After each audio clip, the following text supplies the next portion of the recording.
जय श्री कृष्णा। कैसे हैं आप लोग फ्रेंड्स? आज की चर्चा बेहद महत्वपूर्ण होने जा रही है।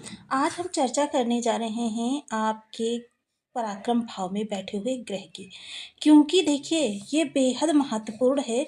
जब कोई ग्रह किसी भाव में उच्च का होता है तो उसकी विशेषताएं बढ़ जाती हैं, वो लाभ की स्थितियों में आ जाता है। अभी तक अगर आपको किसी भी तरीके से इन ग्रहों का लाभ नहीं मिल रहा था तो यह ग्रह ऐसा है जो हर ग्रह के लाभ दिलाने के लिए आपको तत्पर कर देता है। यह ग्रह एकमात्र ग्रह अगर किसी भी कुंडली में उच्च अवस्था में प्राप्त हो जाए तो समझ लीजिए किसी अन्य ग्रह के करने के लिए कोई स्थान ही नहीं बचता।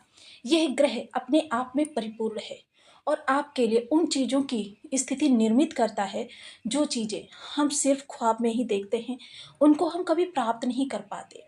यह उत्तम अवस्था बनाते हैं गुरुदेव। गुरुदेव यहाँ देखिए आपके पराक्रम भाव में बैठे हुए हैं और पराक्रम हर कार्य के लिए महत्वपूर्ण होता है। जब तक आप कर्म करेंगे नहीं, आपको प्रयास नहीं, फल नहीं प्राप्त होगा, तो बेहद महत्वपूर्ण हो जाता है। एक तो कर्क राशि में गुरु का जाना यही उच्च हो रहा है। दूसरा, गुरु की इस समय पर जो अवस्था है, हालांकि देखिए 12 वर्ष बाद गुरु किसी एक भाव में अपना स्थान बनाते हैं और अगर वह भाव में उच्च के हो जाए तो फिर समझ लीजिए कहना ही क्या। और वहीं गुरु की जो इस समय वर्तमान स्थिति है, यह कह सकते हैं कि कई 100 वर्षों बाद इस तरीके का योग आपके लिए निर्मित हो रहा है।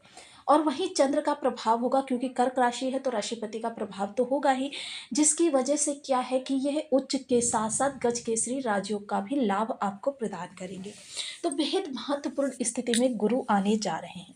पराक्रम भाव आपके देखिए इच्छा पूर्ति त्रिकोण का एक भाव है। और देखिए मैंने सदैव आपको बताया है कि देखिए 4 त्रिकोण आपको प्रभावित करते हैं: अर्थ, धर्म, काम, मोक्ष। और जब त्रिकोण में से कोई भी एक भाव प्रबल अवस्था में आ जाता है तो समझ लीजिए कि आपके संपूर्ण त्रिकोण को बल प्राप्त होने जा रहा है। ऐसी स्थिति में आपके लिए लाभ की अवस्थाएं बढ़ जाती हैं, बहुत ज़्यादा बढ़ जाती हैं। सिर्फ बढ़ती नहीं है, बहुत ज़्यादा बढ़ जाती हैं।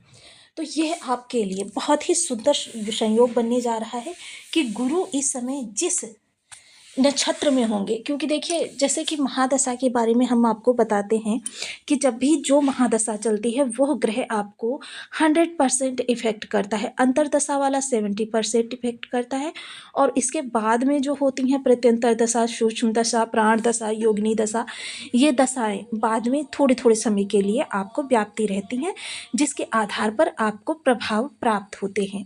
तो देखिए वर्तमान में जो ये स्थिति आपकी बन रही है, बहुत ही सुंदर संयोग बन रहा है जो आपके लिए लाभ की स्थितियों को और ज़्यादा बढ़ाने वाला है, क्योंकि इच्छा पूर्ति भाव और साथ ही साथ आपके व्यापार और डेली इनकम को भी प्रभावित करेंगे।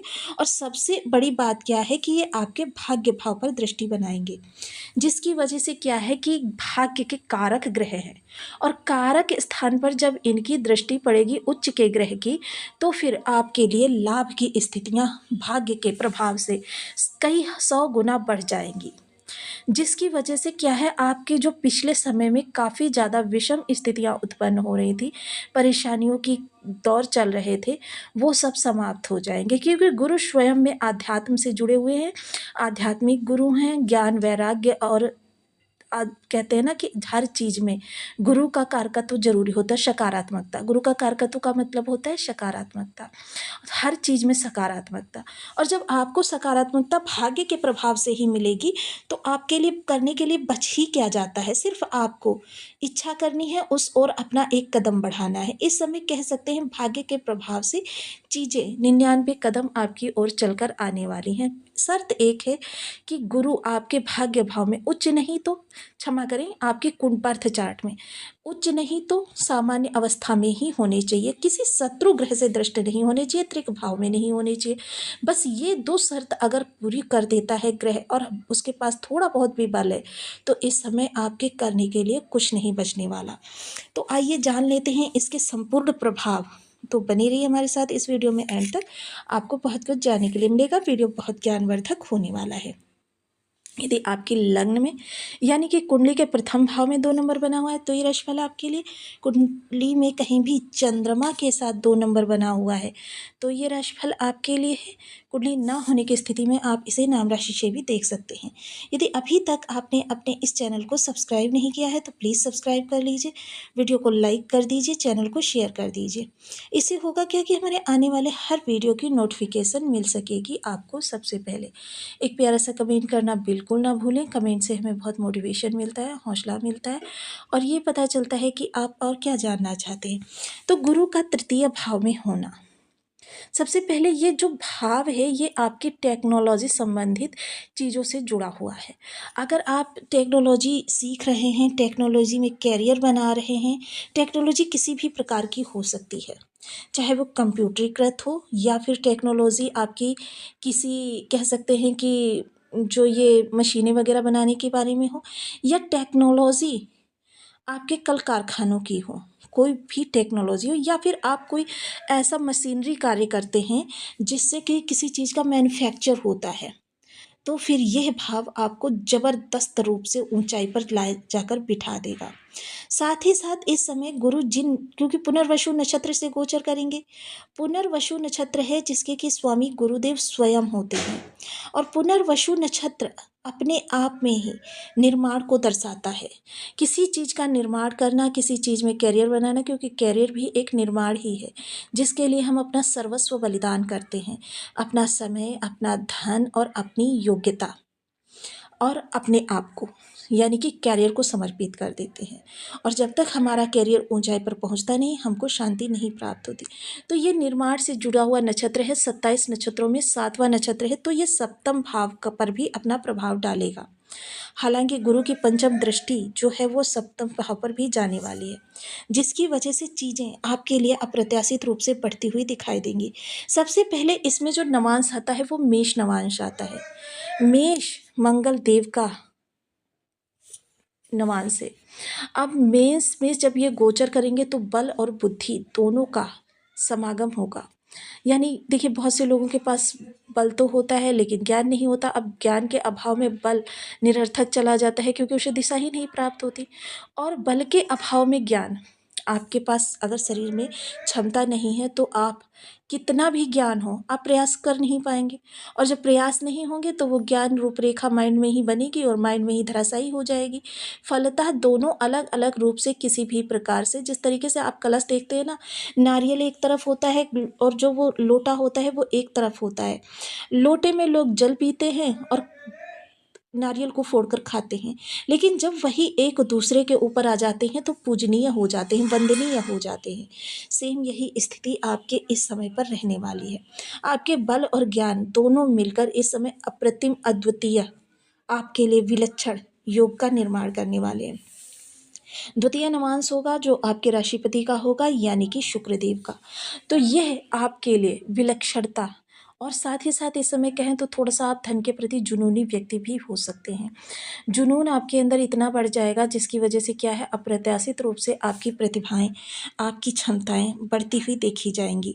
चीज़ें आपके लिए अनुकूल होंगी और आपके लिए बेहतर प्रभावशाली भी होंगी। साथ ही साथ तृतीय नवांश जो होगा वो होगा मिथुन का। जब ये मिथुन का नवांश भोग करेंगे तो क्या होगा, ये फाइनेंस से जुड़ जाएगा, बुद्धि से जुड़ जाएगा, जिसकी वजह से आपका फाइनेंशियल स्टेटस अब बढ़ता हुआ दिखाई देगा आपके मन मुताबिक। यानी कि इस समय पर अगर आप मेहनत जी तोड़ करते हैं तो फिर इसका मतलब ये है कि आप फ्यूचर की भी अपनी फाइनेंशियल जो आपकी परेशानियां हैं उनसे मुक्त हो सकते हैं। चीज़ें आपके लिए बहुत ही उत्तम स्थिति में निर्मित होती हुई दिखाई देंगी। आपके लिए अब द्वितीय ऐसे योग बनेंगे जिनके बारे में आपने पहले सोचा भी नहीं होगा। चतुर्थ नवांश जो होगा वो कर्क का होगा। जब कर्क के नवांश भोग करेंगे तो फिर चीज़ें आपके लिए दिन प्रतिदिन बदलती चली जाएंगी संतुष्टि के साथ। अब संतुष्टि देखिए, स्ट्रगल आप कैरियर में कर चुके हैं, स्ट्रगल आप बिजनेस में कर चुके हैं, जो भी आप कार्य करें उसमें कर चुके हैं, अब आपकी स्ट्रगल समाप्त हो जाएगी। अब आपके कार्य सुचारू चलने प्रारंभ हो जाएंगे, जिसकी वजह से आप काफ़ी रिलैक्स फील करते हुए देखे जाएंगे। तो यह समय काल भी आपके लिए अच्छा ही कहा जा सकता है कि आपके लिए बहुत बेहतर स्थितियों का निर्माण करने वाला है। चीज़ें आपके लिए आपके मन मुताबिक बदलती हुई दिखाई देंगी और आपको धन आगमन भी होता हुआ दिखाई देगा।